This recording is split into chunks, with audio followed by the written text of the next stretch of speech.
Is that going now? Okay, good evening everyone. I'll crack on because we've got a lot of material to get through. And I don't want to waste minutes pontificating. So I think one of the things that I think is really, really important to touch base on first of all is the way in which science and crowds and psychology and riots interject with one another. Because as a scientist, if I was a scientist of DNA or nuclear physics, I can come and lecture to you about those things, you probably wouldn't have an opinion. But you come and you're a scientist of crowds and riots, everybody has an opinion. And those opinions are really politicised, they're really powerful, there's a lot of emotion behind them. So it's a very difficult subject to start to broach on objectively. Now the ideas that we have about crowds they're very old, they're historical, and they're formulated in part from a guy I was hoping to show you here, Gustave Le Bon. Gustave Le Bon, French academic, sociologist, social psychologist of the late 19th century, very, very influential thinker, influenced the likes of Hitler and Mussolini and so on, led to the development of Freud's analysis of group psychology and the ego, which was part of the way in which we started to begin to understand leadership and influence and the birth of the superego and so on as a model of how and why we're influenced in crowd events.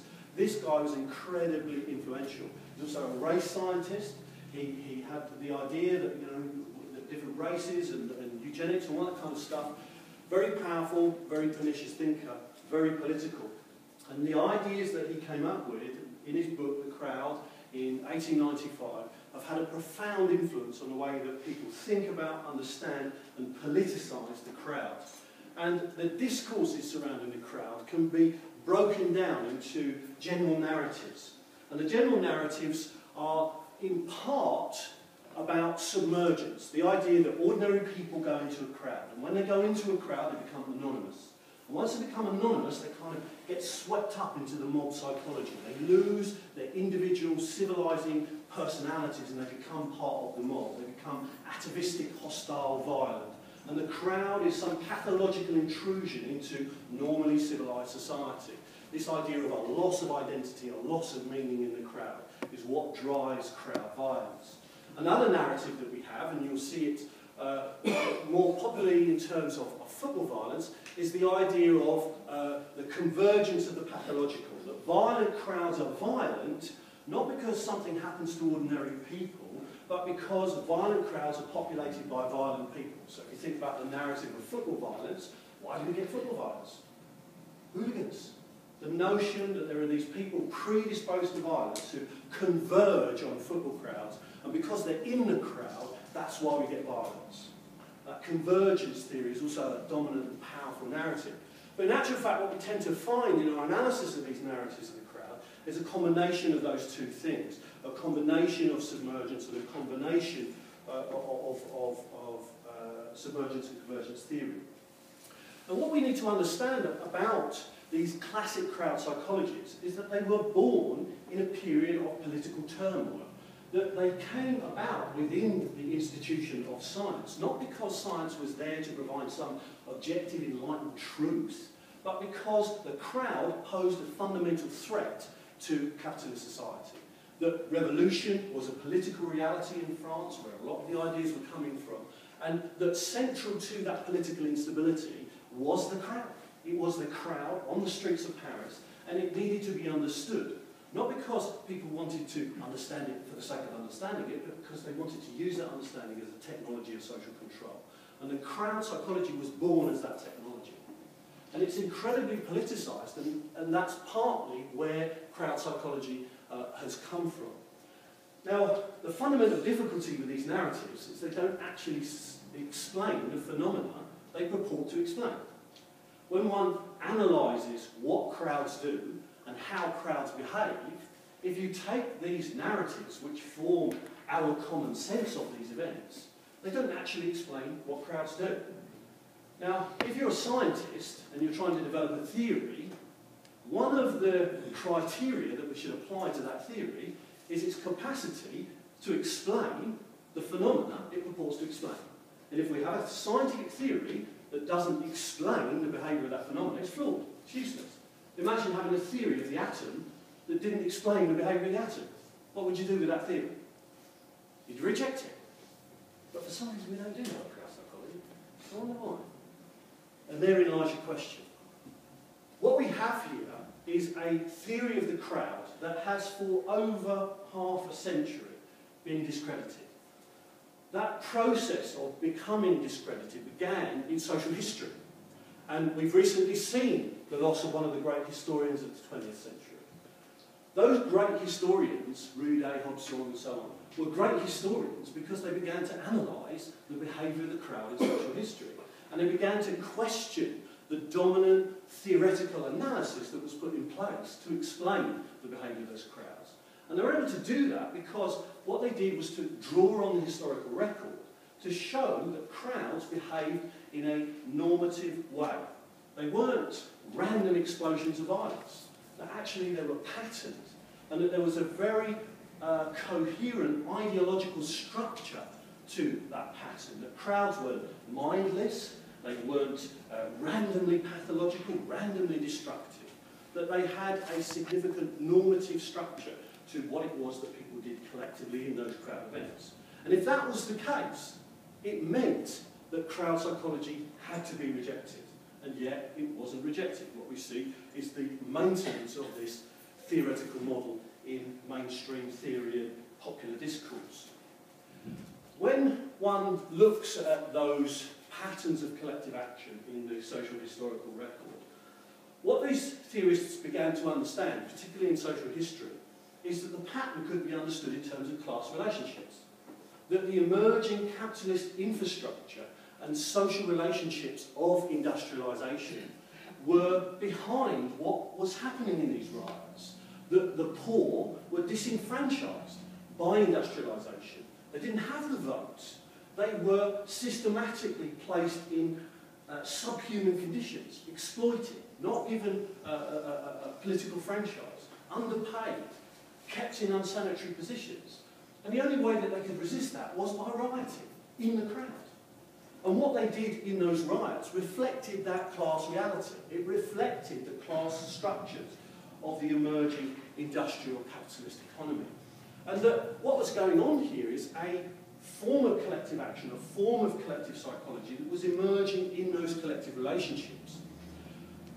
And after that realisation, social psychologists began to understand that actually we needed a form of social psychology that could help us to articulate how our psychological processes articulate with those collective relationships. And that when we live our lives, that there is a form of our psychology that is about an appropriate and adaptive response to those structural relationships in society. That we have, yes, an individual identity, but at the same time we also have our social identities, our group level relationships, and that we can see ourselves in ways that reflect and allow us to engage with, resist change, and indeed maintain the status quo of those intergroup relations.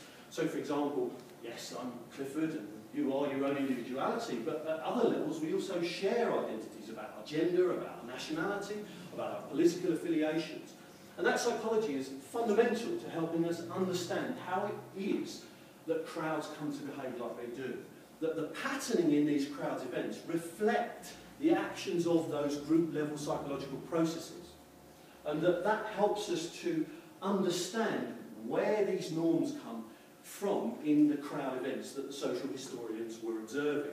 So it gave us a capacity to understand that the idea that the classic crowd psychology was giving us, that somehow that crowd action was a loss of identity, was fundamentally wrong. Because what was going on here is that crowd action is a reflection of the reorientation of self, away from our individuality, towards our sense of ourselves as members of those social groups, those social categories, where we come to act together to try to resist the injustices of that social system and so on and so forth. And that analysis was taken forward in the 1980s by a guy, my supervisor, a guy called Steve Reich, in an analysis of the last major urban disorder that we had in this country before the 2011 riots.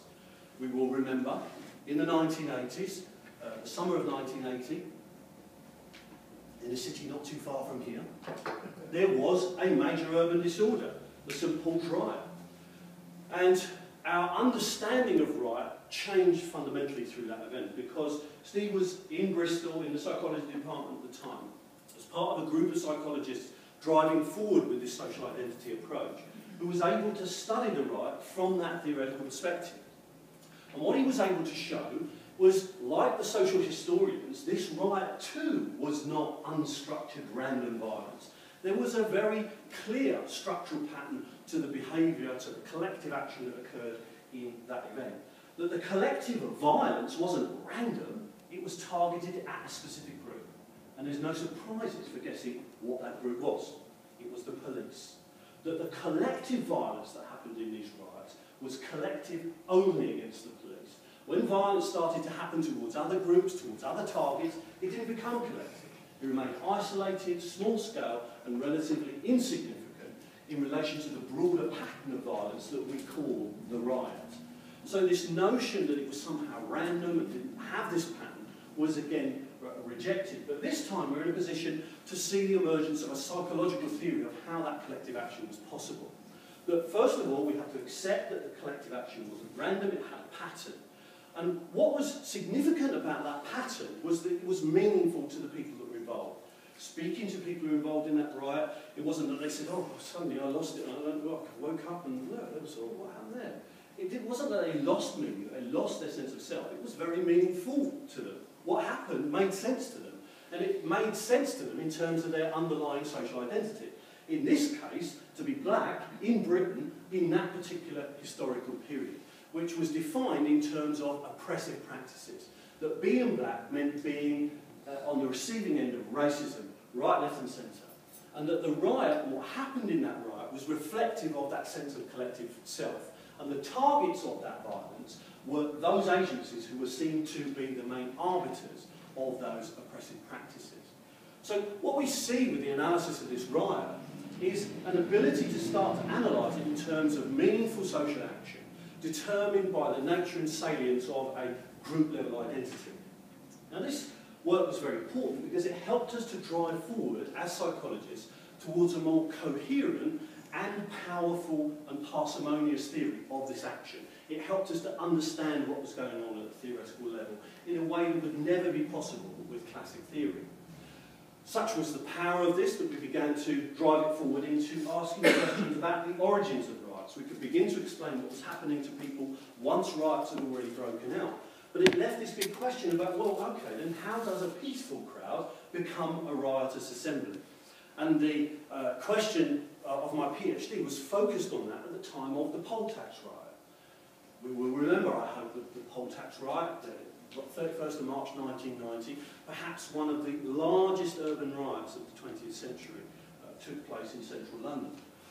Through the analysis of this event, we were able to develop a theoretical model of the processes through which people's psychology changes in the context of a crowd event, such that we can see a transformation from a situation where people were committed to a non-violent demonstration into one of the largest urban riots of the 20th century. And the processes were reasonably straightforward and simple.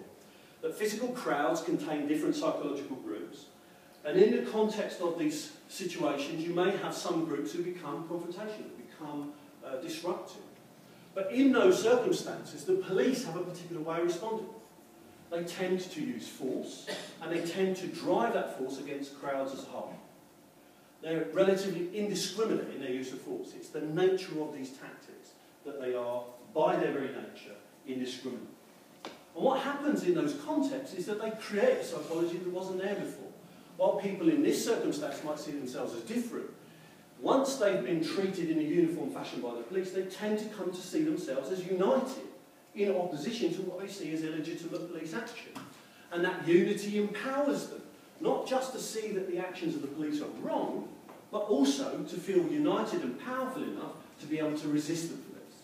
So what we see is the emergence of collective conflict.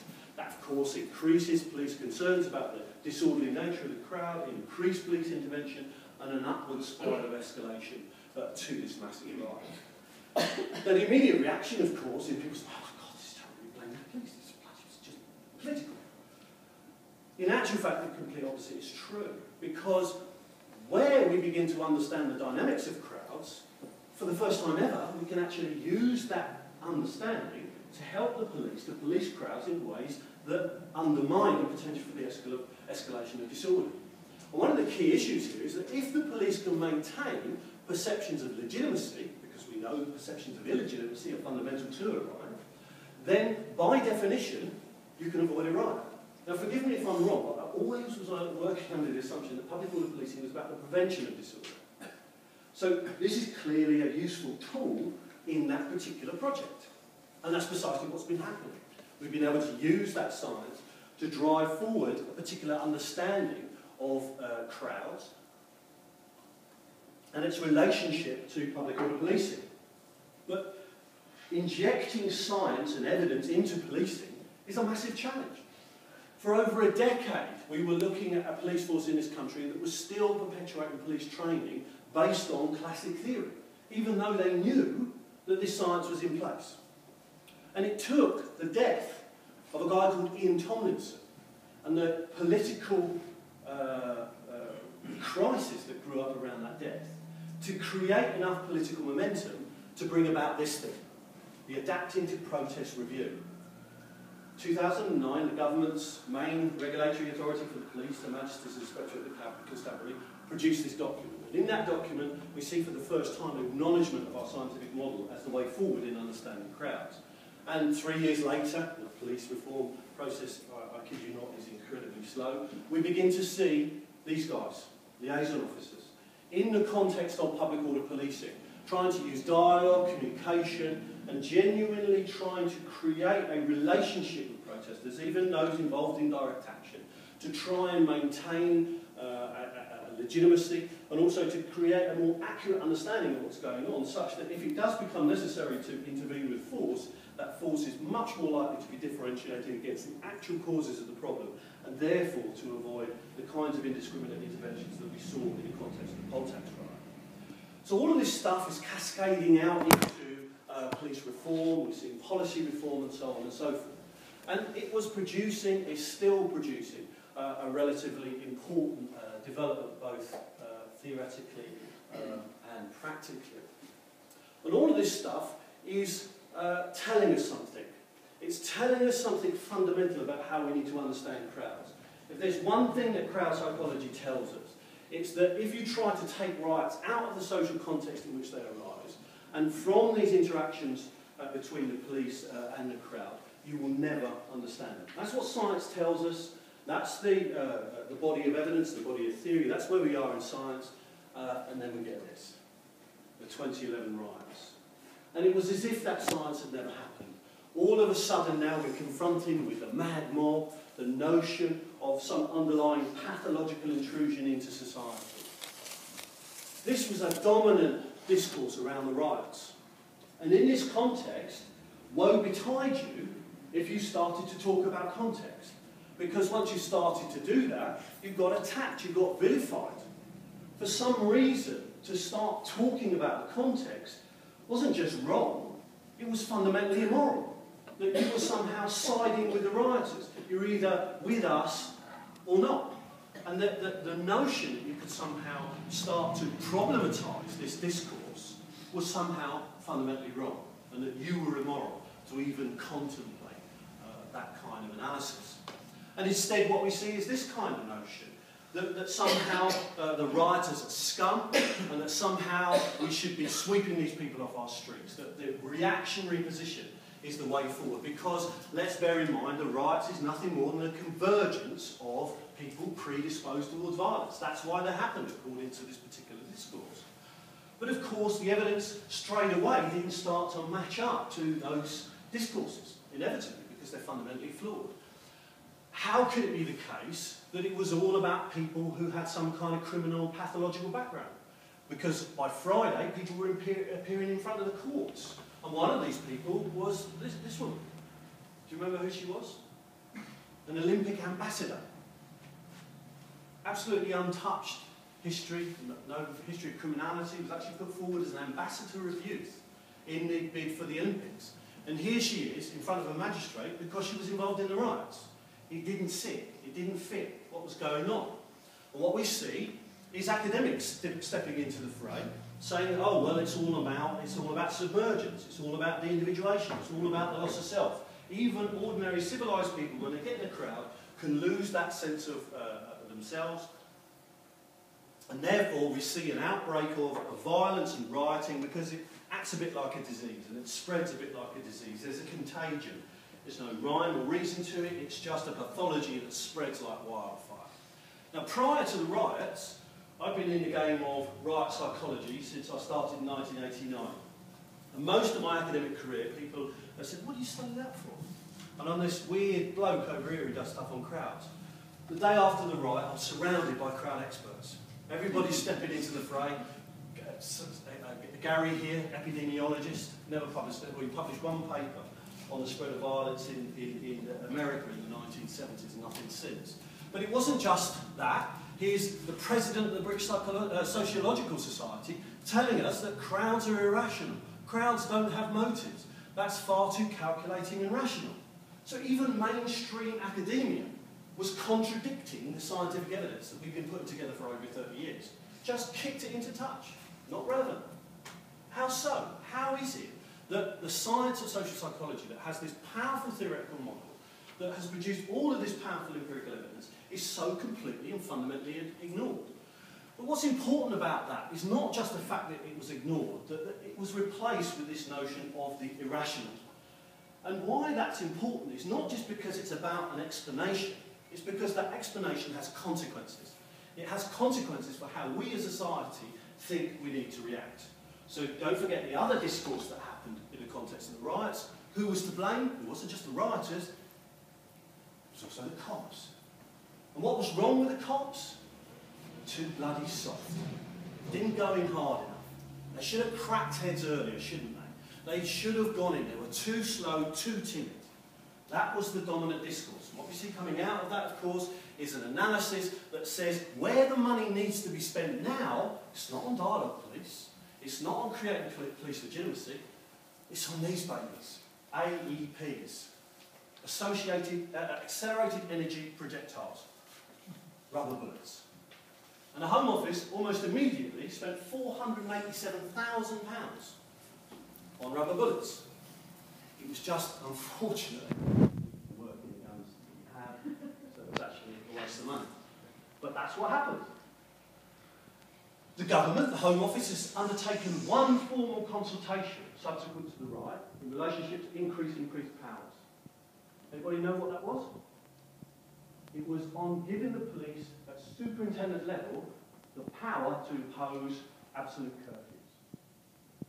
So in a situation that's defined as potentially becoming disorderly, a police superintendent would have the power to impose an absolute curfew, and anybody on the streets at that particular point in time would be criminal, and therefore one assumes a legitimate target for an AP. Now these are dangerous responses, particularly given the fact that they don't actually reflect the underlying science. But what we're seeing here is a discourse that's been rejected from science, but yet somehow it reappears in the context of the riot. So when we look at this, I think one of the fundamental things we need to begin to consider is what did actually go on? What happened in the riots? And how